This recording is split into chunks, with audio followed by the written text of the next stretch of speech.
में कैसे यूटिलाइज करें, उसमें इंटरकनेक्शंस बहुत इंपॉर्टेंट हो जाते हैं कि आप एक एक जो कॉन्सेप्ट पढ़ा आपने, आप उसको रियल एग्जाम में कैसे यूज कर पा रहे हैं। जनरली अगर आपका बेसिक जो कॉन्सेप्ट है वो क्लियर है तो आप फिर क्वेश्चन उस चीज को कितना भी मैन्यूवर करें, आप उस चीज को डील करते चले जाएंगे। जैसे इसमें देखेंगे which of the following can can lead to inflation. तो आप प्लीज इन चीजों पे ध्यान दीजिए कि यूपीएससी की जो लैंग्वेज है, जो टर्मिनोलॉजीज वो यूज करता है, उसमें कितना स्कोप है, कितना रिस्ट्रिक्ट कर दे रहा है वो उस स्कोप को क्वेश्चंस के।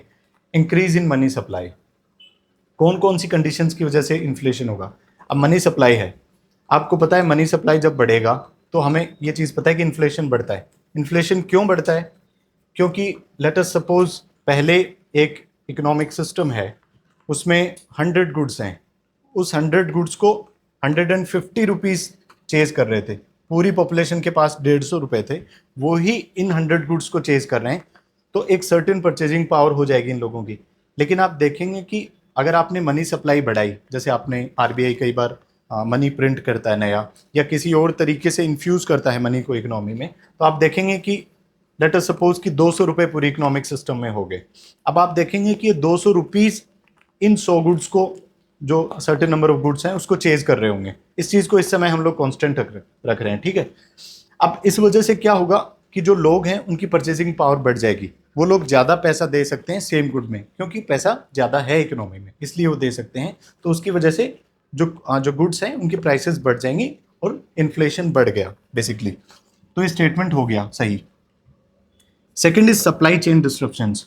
जनरली हम देखते हैं कि आज के दिन जो इकोनॉमिक सिस्टम्स हैं वो अपने आप में आइसोलेटेड नहीं है, they are very much interconnected. हम इसको एक एग्जाम्पल के थ्रू समझने की कोशिश करते हैं कि इंडिया का जो इकोनॉमिक सिस्टम है, इसको जनरली कहा जाता है कि it is heavily import dependent. हम बहुत सी क्रूशियल चीज़ों के लिए बाहर की कंट्रीज पे डिपेंडेंट हैं। ऑयल सप्लाई हो गया, क्रूड ऑयल सप्लाई। दूसरा हो गया एपीआईज, एक्टिव फार्मास्यूटिकल इंग्रेडिएंट्स होते हैं जो मेडिकल सेक्टर में यूज़ किए जाते हैं। या फिर सेमीकंडक्टर्स हो गए जो कि चिप्स वगैरह या अदर जो टेक्नोलॉजीज़ हैं उसमें यूटिलाइज होते हैं। अब इन चीज़ों पे हम लोग हैविली डिपेंडेंट है।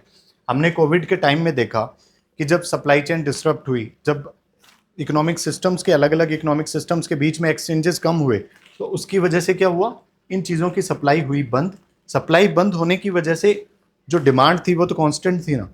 अब डिमांड कांस्टेंट होने की वजह से सप्लाई कम, तो लोग ज़्यादा पैसा दे के सेम चीज़ को करना चाहेंगे, तो उसकी वजह से क्या होगा, कॉस्ट पुश इन्फ्लेशन होगा, उन चीज़ों की कॉस्ट बढ़ेगी। तो ये एक नया कॉन्सेप्ट आ गया, कॉस्ट पुश इन्फ्लेशन। तो इससे हम ये कंक्लूड कर सकते हैं कि दूसरा स्टेटमेंट भी सही है कि ये जो फैक्टर है इन्फ्लेशन में कंट्रीब्यूट करेगा। तीसरा आता है increase in indirect taxes. Indirect taxes वो होते हैं जो कि जनरली प्रोड्यूसर्स कलेक्ट करते हैं, और कहाँ किन से कनेक्ट करते हैं, कंज्यूमर से करते हैं। तो अगर गवर्नमेंट ने, जैसे कि जीएसटी एक इनडायरेक्ट टैक्स है, एक्साइज ड्यूटीज है, अगर इनको गवर्नमेंट बढ़ा देती है तो उसका सारा का सारा बर्डन किस पे आएगा, कंज्यूमर्स पे आएगा, तो इन्फ्लेशन बढ़ेगी। अगर जीएसटी किसी चीज़ का बढ़ता है तो वो चीज़ अपने लिए महंगी होगी ना। तो इट सेज कि इनडायरेक्ट टैक्सेस की वजह से भी इन्फ्लेशन। तो ये सारे के सारे चीज़ें, अब ये एप्लीकेशन बेस्ड चीज़ें, आपको ये देखना है कि इन्फ्लेशन का एक बेसिक कॉन्सेप्ट था जो किस चीज़ पे, law of demand, law of supply पे काम करता है, कि किसी चीज़ की सप्लाई कितनी है, किसी चीज़ की डिमांड कितनी है। अब आप ये इंटरकनेक्शंस को डिराइव करेंगे इसके बाद में। Got it.